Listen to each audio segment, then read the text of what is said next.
Cette semaine encore, Actualité Juive décrypte, analyse et explique les faits marquants de la semaine écoulée. Bien sûr, la catastrophe qui s'est produite le 21 janvier avec la mort au combat de 24 soldats, un désastre qui a glacé le pays tout entier.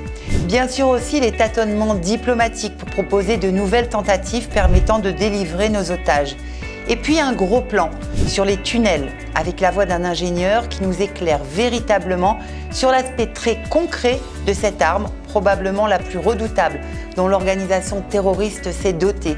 Yehuda Kfir, diplômé du Technion, ancien officier en charge des projets de construction et d'infrastructure des bases opérationnelles des forces de défense israéliennes, ancien officier de renseignement et combattant dans la patrouille de Giva, expert en guerre clandestine, explique comment le Hamas a surmonté de nombreux obstacles technologiques pour descendre en dessous de la nappe phréatique, soit 50 mètres sous la terre.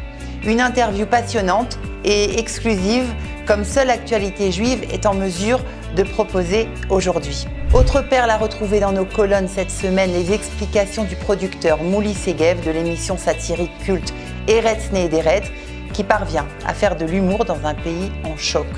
Nous revenons aussi sur la projection par l'ambassade d'Israël en France et le Festival du cinéma israélien de Paris, pour la première fois en France, du document Nova, réalisé par Dan Peer.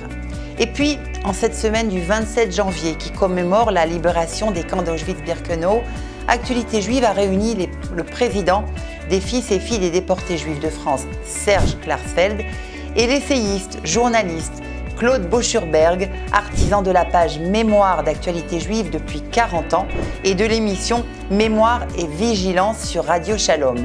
Les deux hommes qui rentrent d'Israël évoquent les résonances du 7 octobre parmi les survivants de la Shoah. Je vous laisse découvrir le reste du journal en l'achetant ou en vous y abonnant.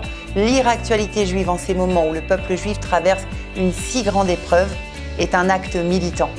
Pour vous abonner au meilleur de la presse francophone en Israël, une seule adresse: www.actualitéjuive.com/israël-abonnement ou contactez-nous au 058 461 62 62.